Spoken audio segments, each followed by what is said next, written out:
রাজা মাঠে নেমে যদি হাওয়া খায়ের মতো আমরা আজকে মিউজিক মাঠে নেমে পার্ক স্ট্রিটের হাওয়ার মধ্যে একটুখানি নেভার মাইন্ডের গল্পটাও আছে সেটা টুকটাক এবং একটু আমাকে ক্রেডিট দিতে হবে। আজকে আমার কাছে বৃষ্টি পড়ছে, আচ্ছা নেভার মাইন্ড, বৃষ্টি পড়ুক যাই পড়ুক আমরা চলে যাবো জ্যামিং।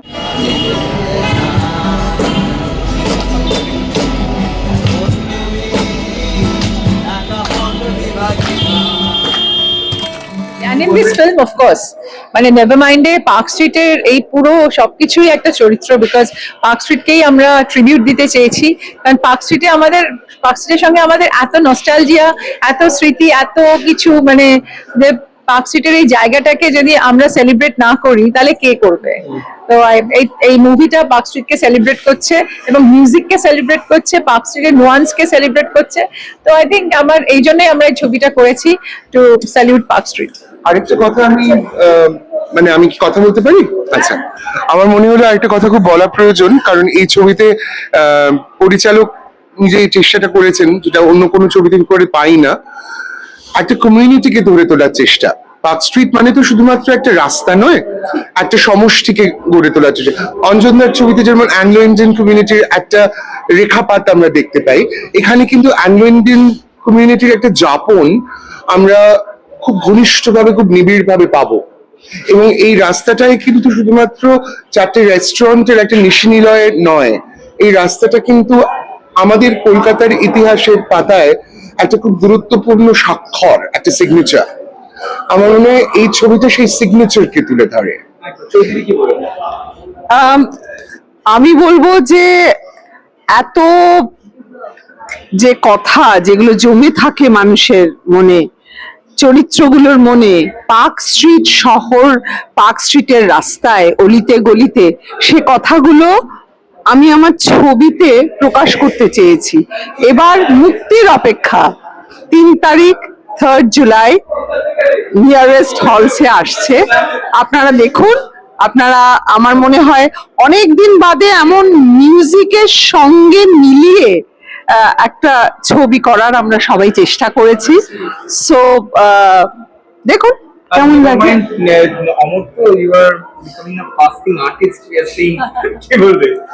আমি বলবো যে দেখো, পার্ক স্ট্রিটে মিউজিক, বাস্কিং এবং বার সিঙ্গার্সরা 1970s থেকে ছিল। উষা উত্তুপ ইজ এ প্রাইম এক্সাম্পল, উনি আমাদের পোস্টার লঞ্চ করেছিলেন। তো আজকে ওয়ার্ল্ড মিউজিক ডে এর দিন এখানে রাস্তায় গান করাটা I think is our responsibility এই ছবির টিমের। তো আমার মনে হয় আমরা সেটাই পালন করছিলাম, টু কাইন্ড অফ কালচারটাকে জাগিয়ে রাখা, কালচারটা লোকেদের মনে করিয়ে দেওয়া, কালচারটা ধরে রাখা। এবং খালি আমাদের উপর নয়, আজকে আমাদের সাথে স্ট্রিট মিউজিশিয়ানস কয়েকজন বাজাচ্ছিল যারা রোজ এটা যাপন করে। তো এটা আমার মনে হয় আমার প্রিভিলেজ, এটা ঋতুদির প্রিভিলেজ, আমাদের সবার প্রিভিলেজ যে তারাও আমাদের সাথে আজ এসে বাজিয়েছে, যে জেনুইনলি যারা এই লাইফটা যাপন করছে। So world music day, music is for everyone, never mind is for everyone. দেখতে আসুন 3rd জুলাই। জিজ্ঞাসা করবো বিশেষ করে সুজয়দার ক্ষেত্রে, যে এইভাবে পার্ক স্ট্রিটে সন্ধ্যেবেলায়, রবিবার সন্ধ্যে প্রায় রাতের দিকে এইভাবে গান এবং তাদের তালে তাল মেলানো কতদিন বাদে, এবং সেই অভিজ্ঞতাটা কেমন সাধারণ মানুষের সঙ্গে মিশে? দুর্দান্ত, দারুণ। আমার মনে হয় যে এটা আমাদের কাছে একটা খুব বড় পাওয়া, যে এই যে সবাই মিলে একসাথে হয়ে যে রাস্তার উপর আমরা একটা কিছু সেলিব্রেট করতে পারছি, এটা আমার কাছে খুব মজা লেগেছে। যে ঋতু, আমি বাবি দেখেনি, অমর তো দেখেনি, ঋতু, আমি আর চৈতি, সম্রাট, মিতালিও পসিবলি, আমরা জানি যে পার্ক স্ট্রিট মানে ভিভিয়ান, পার্ক স্ট্রিট মানে প্যাম ক্রেন, পার্ক স্ট্রিট মানে ডোনাল্ড স্যাগল, সোনিয়া স্যাগল। এটা কিন্তু একটা বিরাট culture. It's not even a sub culture, it's a culture, and it's a cultural practice. সেটা কিন্তু আজকের বিশ্ব সঙ্গীত দিবসের একটা বিরাট জায়গা, যে আমাদের শহরে একটা জায়গা আছে যেটা সঙ্গীতের পরিপ্রেক্ষিত এবং পীঠস্থান।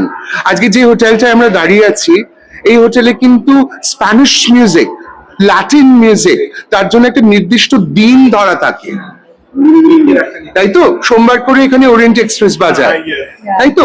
তার মানে আমরা কি কলকাতা শহরে এমন কোনো জায়গা জানি পার্ক স্ট্রিট ছাড়া যেখানে একটা দিন চিহ্নিত শুধুমাত্র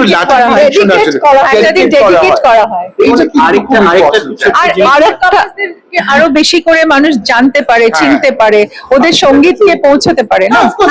এবং আরেকটা জিনিস আমি ডেফিনেটলি বলবো, আজকে সম্রাট মৃত্যু সবাই এখানে আছে বা ওদের গল্পটা লিখেছে বলে এরকম ভাবে আমরা একটা সুযোগ পেয়েছি।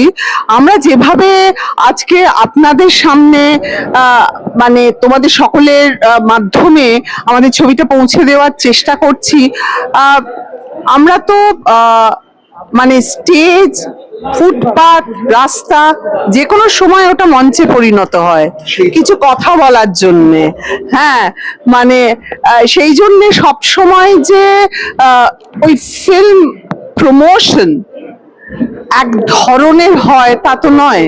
অনেক সময় তাজিয়ে সোনার গধি রাজা মাঠে নেবে যদি হাওয়া খায়ের মতো আমরা আজকে মিউজিক মাঠে নেমে পার্ক স্ট্রিটের হাওয়ার মধ্যে একটুখানি নেভার মাইন্ডের গল্পটাও আছে, সেটা টুকটাক এবং একটু আমাকেও ক্রেডিট দিতে হবে।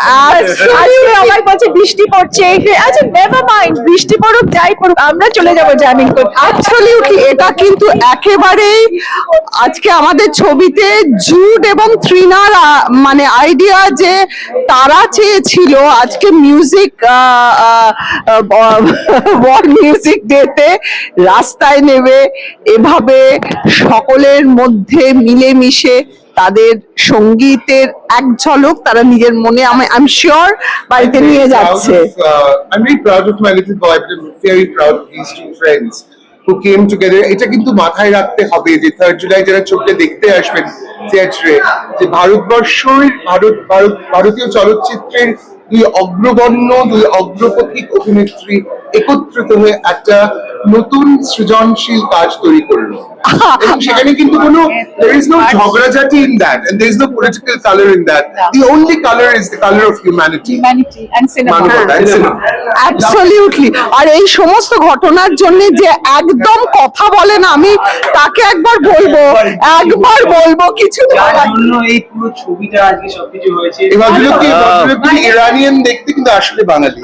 না না, পার্ক স্ট্রিট সুজয় বলছিল, আই থিঙ্ক ইটস রাইট, যে পার্ক স্ট্রিট হচ্ছে কলকাতার মানে মিউজিক স্ট্রিট এখন, Street, yeah. which is kind of cool, it sounds cool also and suits kind of Park Street It's very also. hot too. আর আমাদের ছবিটা যেরকম ধরনের নেভার মাইন্ড ছবিটা, actually we brought the camera, we just আমরা never mind বারে গেছি and the characters were there and we shot it। এরকম হয়তো গল্প রোজই হয়, আমরা সেদিনকে ধরে নিয়েছি। That's what I mean. সমাজের একটু করে ঋতুদিকে দিয়ে শুরু করি। ঋতুদি, what is the never mind to you? সবাই ছোট ছোট করে এক করে বলে to you. Whatever happens in life, never mind. Yeah, so whatever happens in life and whatever you need to embrace, never mind. I think Park Street and Kurt Cobain. Aha. No, Dick. Yeah, মানে I don't know, never mind, man. তুই বল। আমার মনে হয় ছোট বড় সব দুঃখ কে এড়িয়ে মুভ অন করে সে নেভার মাইন্ড, ইট হ্যাপেন্স। আর আমার নেভার মাইন্ড মুহূর্ত হচ্ছে 3rd জুলাই আমি একটু ছবি বানিয়েছি, তার নাম নেভার মাইন্ড। সেটা আপনাদের দেখতে হবে, এটা দেখতে হবে। এতদিন ধরে নানান ধরনের কাজ করেছি, তাই আমি একটু অধিকার নিয়ে আপনাদের সবাইকে বলছি, আসুন এসে So দেখুন। let's do 1, 2, 3. Never mind.